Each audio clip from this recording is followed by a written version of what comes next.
রাজধানীতে চলছে 3 দিনের হিট অ্যালার্ট। ভারী বৃষ্টিপাত না হলে তাপমাত্রা কমার কোনো সম্ভাবনা নেই।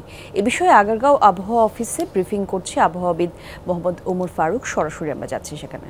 সিলন ফ্যামিলি ব্লেন্ডের কড়ালিকার আর সতেজ স্বাদের পারফেক্ট ব্লেন্ডে স্বপ্নেরা মেলুক টানা তাপপ্রবাহ ছিল না, অর্থাৎ সারা দেশব্যাপী এবং দীর্ঘ সময়, যেটা বলতে গেলে প্রায় 75 বছর পর কিন্তু এরকম লম্বা সময় আমাদের এই তাপপ্রবাহের অবস্থাটা এটা বিরাজ করছে, যেটা কোথাও কোথাও সিভিয়ার থেকে অতি সিভিয়ার পর্যন্ত তাপপ্রবাহ যেটা বিরাজ করছে, সেটা কিন্তু অনেক লম্বা সময় ধরে চলছে এই বছর।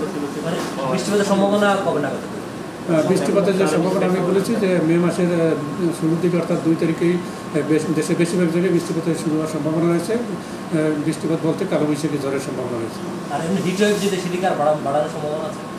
অর্থাৎ মে মাসের শুরুতে হিটওয়েভ যে একেবারে দেশ থেকে বিদায় নেবে সেরকম না, কিন্তু এখন যেরকম অস্বস্তিকর অবস্থা, অর্থাৎ সেটা সিভিয়ার থেকে ভেরি সিভিয়ার পর্যন্ত রয়েছে, সেটা কমে গিয়ে কোথাও কোথাও মৃদু বা মাঝারি ধরনের হিটওয়েভের সম্ভাবনা রয়েছে।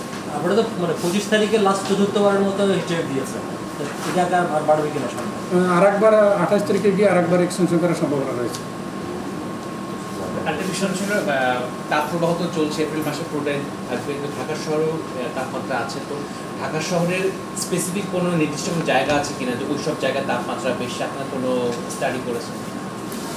আসলে আমাদের ওরকম আলাদা কোনো স্টাডি নাই, কিন্তু আপনি যদি যেখানে একটু খোলা জায়গা বেশি থাকে সেখানে কিন্তু মানুষের অস্বস্তিকর অবস্থা কম থাকে। তার সাথে যদি যেমন পুরান ঢাকা, যেটা আপনারা জানেন যে সেসব জায়গায় কিন্তু খোলা জায়গার পরিমাণ খুবই কম, এইসব জায়গায় কিন্তু অস্বস্তিকর অবস্থা আরও বেশি থাকে।